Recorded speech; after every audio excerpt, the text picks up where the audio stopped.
Right now, the U.S. Senate is split 51-49, with Democrats having the edge after flipping Pennsylvania in last year's midterms. That's right.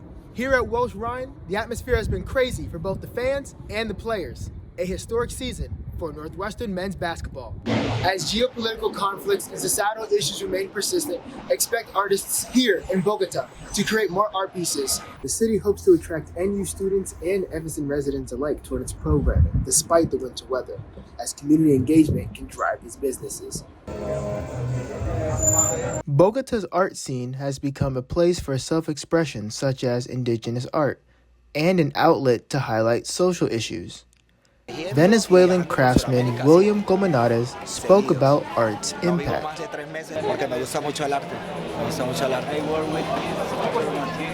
Porque es una forma de plasmar nuestros sentimientos. Y cuando vemos una pintura o un graffiti, puedes ver lo que sentía esa persona cuando lo hizo, lo que siente o lo que quiere transmitir.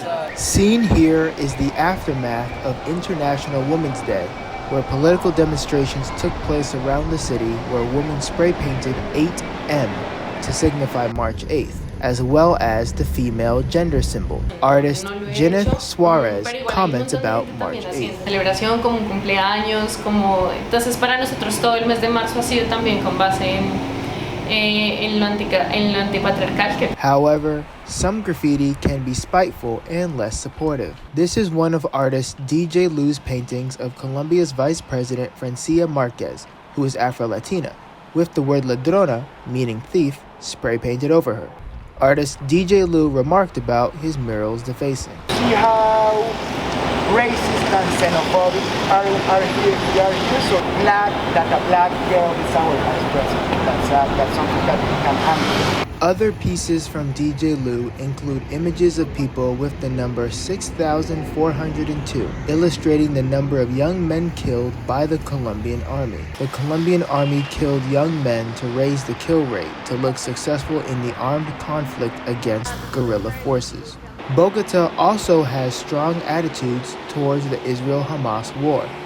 Many Colombians, including President Gustavo Petro, support the notion of an independent Palestinian state alongside Israel, and those feelings are seen in the murals and graffiti. As with most art, it can be cross-cultural and appreciated by all. Brings politics to very everyday life and to everyday people, and it starts a lot of discussion. I think I loved how empowering the whole graffiti scene is, and it's such just to see how from where Colombia came from to where it is now, and how important arts and graffiti was. That is very touching to me. As geopolitical conflicts and societal issues remain persistent, expect artists here in Bogota to create more art pieces, to let their voices be heard and captivate the public eye. In Bogota, Kendall Wright, Northwestern Medill. Former President Donald Trump found himself on a road back to the White House last week after winning the 2024 election against Vice President Kamala Harris. With Trump now president-elect, the Northwestern community described their reactions to the election's results. A collective sadness, being a black woman and also being a college student. I still am very disappointed in the decision that our country has made.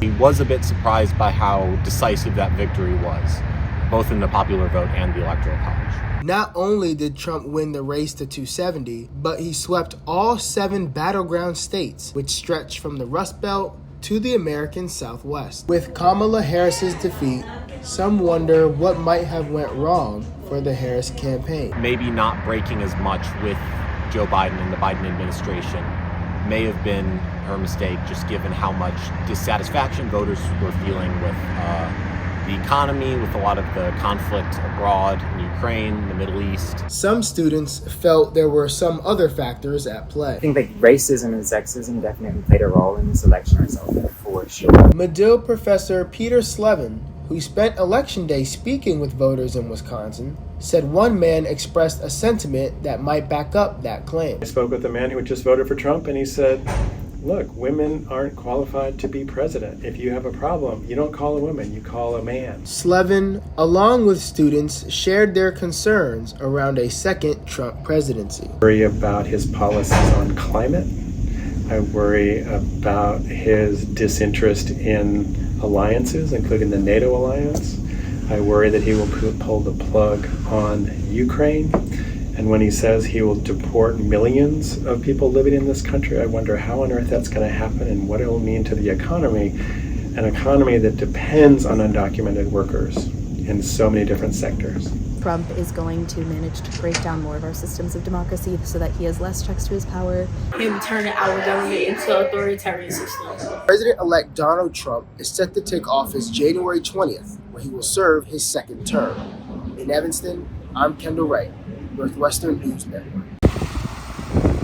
Andy Vick, the executive director of downtown Evanston, says rising rent costs and online shopping have led to the increase of business closures. If everyone buys on Amazon, then there's no way for the bricks and mortar to survive. Another reason Vick gives for the vacancies is the rise of remote work. They're working remotely, or they're working in a hybrid situation where they're coming in once or twice a week. But there have been new stores opening. Sky Zone jumped into businesses after they opened last month, right next door to AMC Evanston 12 that opened to viewers in November 2022. Vick stated that he hopes to see businesses old and new thrive as they bring a sense of activity to downtown. One spot he highlights is Seville Flowers, which bloomed in 1942. Some of that is the personal service that a place like Seville offers. Some of that is just the expertise, like when you buy flowers online, you don't have a chance to talk with a florist who's been doing it, whose family's been there for 4 generations. Shelby Forsythia, the shop's general manager, echoed Vick's remarks. You get the benefit of knowing they're being put together by somebody who really knows what they're doing and who really cares about the craft. The city hopes to attract NU students and Evanston residents alike toward its programming, despite the winter weather, as community engagement can drive these businesses. I'm Kendall Wright, Northwestern News Network.